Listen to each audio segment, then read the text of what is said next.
जय श्री कृष्ण। हमारे आध्यात्मिक कथाएं चैनल में आपका स्वागत है।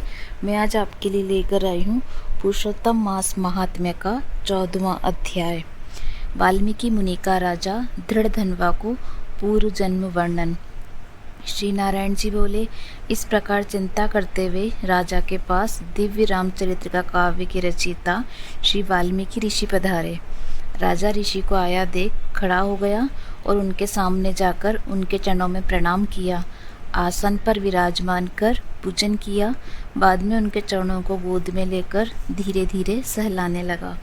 चरणों को छोड़कर उस जल को प्रसन्नता पूर्वक अपने माथे पर छिड़क कर उस तोते के कहे वचन याद कर मधुर वचन बोलने लगा। दृढ़धन्वा बोला, हे भगवान, आज मैं कृतकृत्य हो गया। भाग्यवान हूँ जो आपके दर्शन हुए हैं। संसार को पवित्र करने वाले मैं अपने भाग्य की कैसे प्रशंसा करूं।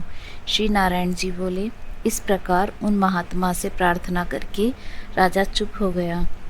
श्री ऋषि वाल्मीकि जी ने कृपा पूर्वक राजा की ओर देखा। राजा से मुनि महाराज बोले, हे नृपश्रेष्ठ, इस प्रकार की नम्रता के कारण तुम धन्य हो। हे राजन, चिंतित दिखते हो, अपने हृदय के दुख को कहो, देर मत करो।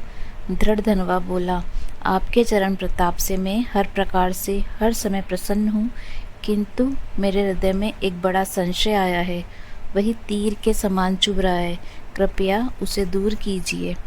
वन में किसी तोते के मुख से वचन सुनकर संशय पैदा हुआ है, जिसे मैं सुनाता हूँ। एक बार शिकार खेलने घोर वन में गया। वहाँ घूमते घूमते मैंने एक सरोवर देखा। वहाँ जाकर थके प्यासे मैंने जल पिया और कुछ समय के लिए मौन बैठ गया। राजा से ऋषि बोले, हे राज सिंह, तुम अपने पूर्व जन्म का चरित्र सुनो। हे राजेंद्र, द्रविड़ देश में ताम्रपर्णी नदी के तटवर्ती सुदेव नाम के तुम एक ब्राह्मण थे। उस समय धार्मिक, सत्यवादी तथा जो भी प्राप्त हो जाए उससे ही प्रसन्न रहने वाले, वेद के अध्ययन में श्रेष्ठ, विष्णु भक्ति में लगे हुए थे। गृहस्थ धर्म में तुम्हारी पत्नी भी सुंदर, चतुर, गुणवती तुमको मिली थी। वह गौतम महात्मा की पुत्री गौतमी नाम से प्रसिद्ध थी। उस जन्म में इस प्रकार गृहस्थ का पालन करते हुए बहुत समय बीत गया, किंतु तुम्हें संतान प्राप्ति नहीं हुई। एक समय आप आसन पर बैठे थे, स्त्री तुम्हारी सेवा कर रही थी। तब तुमने दुखपूर्वक स्त्री से कहा, हे सुंदरी, पुत्र सुख से अधिक संसार में कोई सुख नहीं। तप, दान आदि से प्राप्त पुण्य फल तो दूसरे जन्म में प्राप्त होता है, किंतु शुद्ध वंशोत्पन्न संतति इस लोक एवं परलोक में भी सुखदायी होता है। अतः मेरा जन्म भी निरर्थक हो गया। इससे तो मैं शीघ्र ही मर जाऊं। मुझे अपनी बड़ी आयु भी अच्छी नहीं लगती। पति के वचन सुनकर बेचारी पत्नी उदास हो गई। धैर्य धारण कर समझाती हुई प्रेम पूर्वक बड़े मीठे वचन में बोली, हे प्राण प्रिय, आप सरीखे भगवत भक्त को इस प्रकार मोहित नहीं होना चाहिए। आपने यह बड़ी छोटी बात कही है, आपको ऐसा नहीं करना चाहिए। सत्य धर्म परायण आपने स्वर्ग जीत लिया है। आप ज्ञानी होते हुए भी पुत्र सुख को इतना तरस रहे हैं।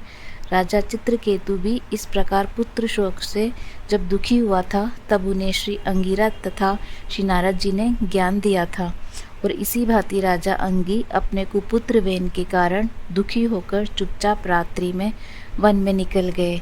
इस प्रकार है स्वामी, आपकी संतान भी आपको दुखदायी होगी। अपनी धर्मपत्नी के वचन सुनकर वह ताम्रपर्णी नदी के किनारे पहुंचा। वहां जाकर नदी में स्नान कर तपस्या प्रारंभ कर दी और 5वें दिन केवल सूखे पत्ते एवं जल लेने लगा। इस नियम से उसे तप करते 4000 वर्ष बीत गए। उसके उग्र तप से हे ब्राह्मण, तीनों लोग कांपने लगे। उग्र तप को देखकर भक्तवत्सल भगवान गरुड़ पर चढ़कर शीघ्र वहां पधारे। 14वां अध्याय समाप्त। अगर आपको हमारी ये कहानी पसंद आई तो प्लीज़ लाइक एंड शेयर कीजिएगा एंड बेल आइकन का बटन अवश्य दबाइए। धन्यवाद। जय श्री कृष्णा।